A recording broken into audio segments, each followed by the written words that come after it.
Oh, okay, there we go. Actually, has not started until now. So transcoding can definitely utilize a fast processor, as many cores as you can afford. If you do rendering, okay, that helps as well. Yep. Every self-program can use more than one core. If it's a commercial program, it typically will advertise and tell you one way or another that you can utilize multi-core, a multi-core architecture. If it does not say that, it's typically not going to utilize it. Games, like 5 years ago, many games do not utilize multi-core processors. Now I think they do. But with games, your money is probably better spent on a graphics card. If you have to spend $500, if you only have $500 to spend in extra to enhance the performance of your system, spending those $500 on a graphics card may be better than spending on the main processor. Are there any real gamers out there in this class? Can you guys tell me for sure whether it's better to spend on a graphics card? Graphics card. I would say graphics card. I got 2 of them. I got the bridge. Okay. Graphics card. Now, okay, very good. Now, this is something that we may not encounter on this slide. If you put in those high-power graphics cards, one card can consume up to 200 or more watts in terms of power consumption. So that means if you buy a computer that is an older one without a souped-up graphics card in the inside, and you decide to purchase a new graphics card that is like a super-duper one, your power supply may not work. Okay, you may overstrain your power supply, and that would not be good. Yeah. Would that also induce a lot more heat, so you'd have to replace the fan as well? You may not have to replace the fan, because it depends on how the fans are configured. Once again, this is the sort of stuff that you can control if you're putting your own system together. But when you purchase a built system, sometimes you have no control over those particular issues. So we can look into components after this, okay? But this is a good introduction to look at least what components you can configure or customize when you purchase a system from Dell. Yep. I had seen a little thing online where somebody had taken apart their Xbox and put the insides in a vat of oil, yep. I think it was, to keep yep. from getting the red ring of death.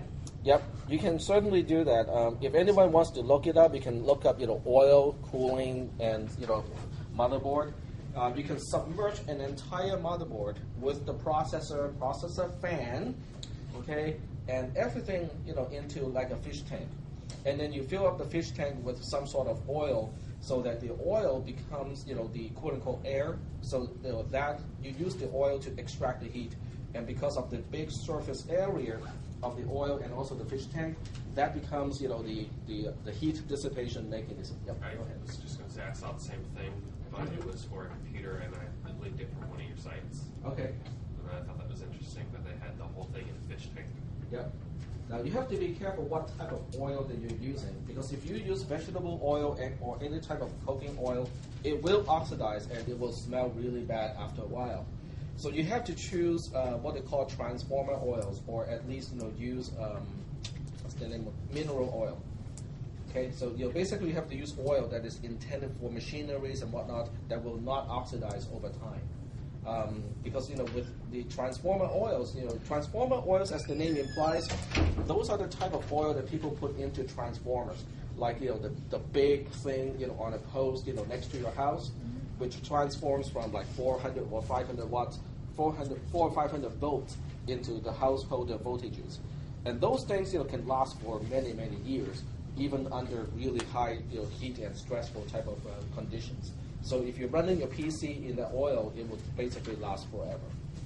The only one thing you have to be really be watching out when you use oil is oil has a much better ability to seep through thin connectors.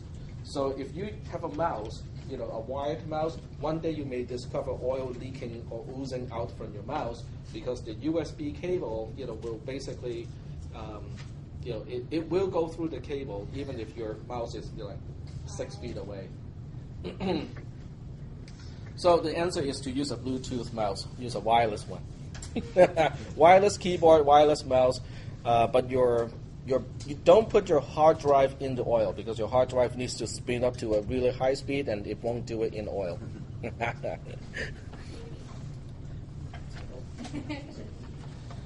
Okay, so now we have the operating system choices, and I talked about this already.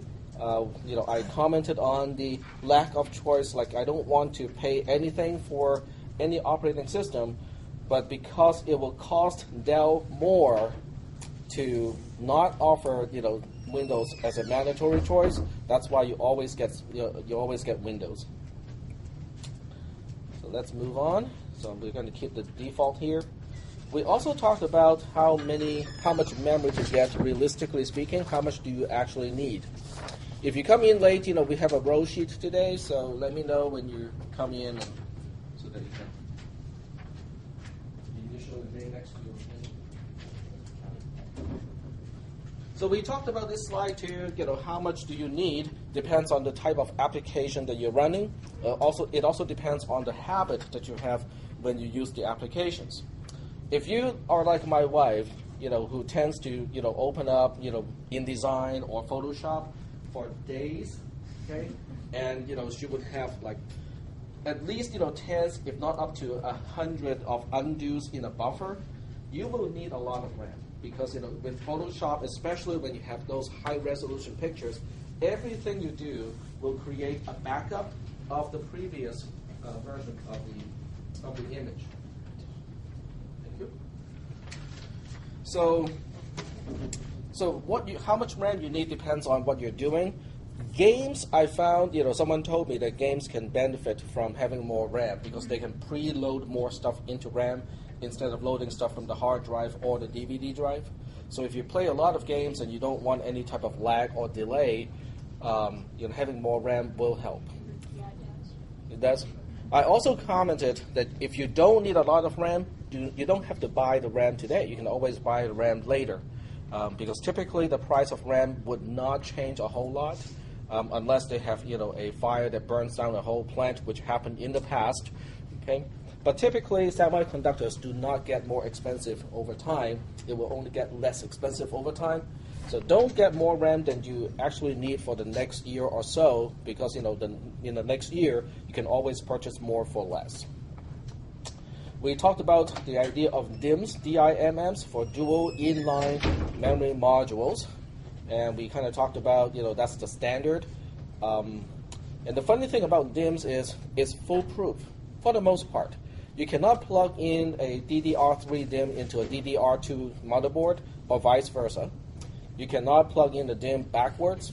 Okay, it is all keyed, so it can only be inserted in one particular way.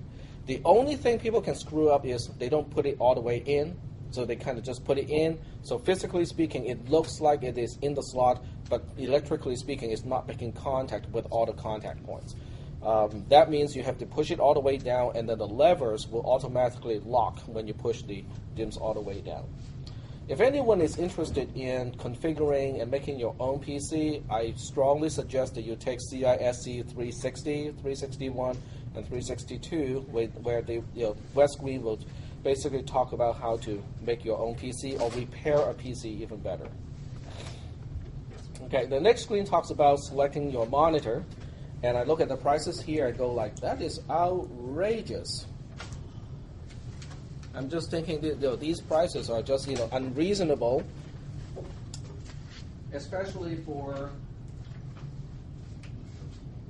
the first one. Yeah, the first one is just ridiculous. Look at the third one.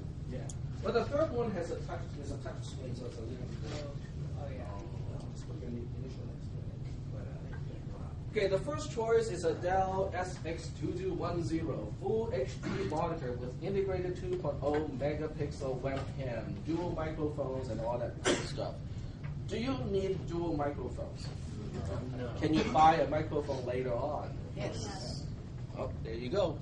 And the same goes for webcams. Okay, because with those things, if you buy the one included with the monitor, you're kind of stuck with it.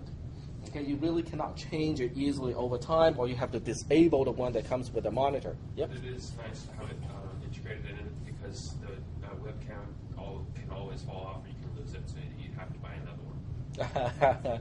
especially if you have cats. Yep. If you have a cat and your webcam looks like a ball, it's gonna be gone in no time. Yep. But on the other hand, if you don't have one that is built into it, you save some money, then you can buy the webcam that you want. Okay, there are different types of webcams now in terms of resolution and also low light abilities. Okay, in other words, they are making webcams that are more capable at lower lights, so that way you don't have to have a flight light, shining on yourself, before you can talk on Skype or whatever. 21.5 inches, should be around $165 or so. Okay, for a really good one.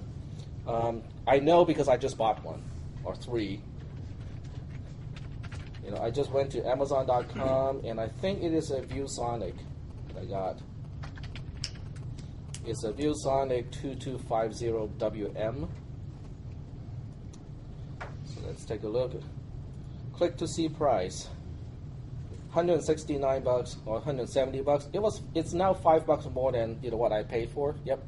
What competition do you recommend for the monitors? Over the years, I have used, I don't have any type of brand loyalty, but I can tell you that this particular monitor, compared to my other ones, this one has much more realistic, truer colors. I do photography, as a serious hobby. I don't plan to make any money, but I like to look into that sort of thing. So I have a color, what they call a color target. A color target is basically a little piece of photo paper, like about yay big, and it has patches of colors on it. But the color patches are also digitally coded by a professional scanner. In other words, I know exactly the RGB values of those color patches under a particular type of lighting. Anyway, I took a picture of those colors, and I display it on the screen, and they are dead on.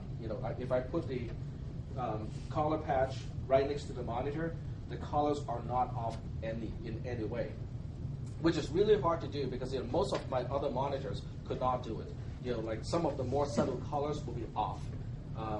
Blue, if you have saturated blue and it's off a little bit, it's not noticeable. But when it comes to skin tone, if it's off a little bit, you can really tell because it will look too reddish or yellowish and stuff like that. And there's no way to compensate for it because it's the variation of the monitor itself that introduces the problem. And this one is really good as far as I'm concerned. For this type of price, it's one of the best. You can spend thousands of dollars if you are a professional photographer and you want absolutely the best monitor that have a self-monitoring ability. In other words, the monitor can actually go back and look at itself and say, over time, have the LED backlight shifted its color spectrum and whatnot, and they can make adjustments automatically. But you'll be spending a lot more than $170. Oh, easily, easily $500, $600, that's like a drop in the bucket for those, specific monitors. This one is, basically a general purpose monitor, which so happens to have a really good color balance also. I'm not a gamer, so I cannot tell people whether it's good for games or not, like the refresh rate and all that stuff. But, for regular desktop applications, for photo editing, this monitor is really good. For the price, it's not bad. You can probably buy cheaper ones, out there somewhere, like from Costco. But ViewSonic is a good brand, and I really like the color. It's also an LED backlight, which means the power consumption is better than a fluorescent type. Okay, so there we have these options, and I really think these prices are fairly outrageous. I mean, they're charging a bit much for these prices. Now, how big of a monitor do I need? Depends on what you're doing and depends on your eyes. Okay, if you look at the resolution of these monitors, this one here at the lowest price, which is a full HD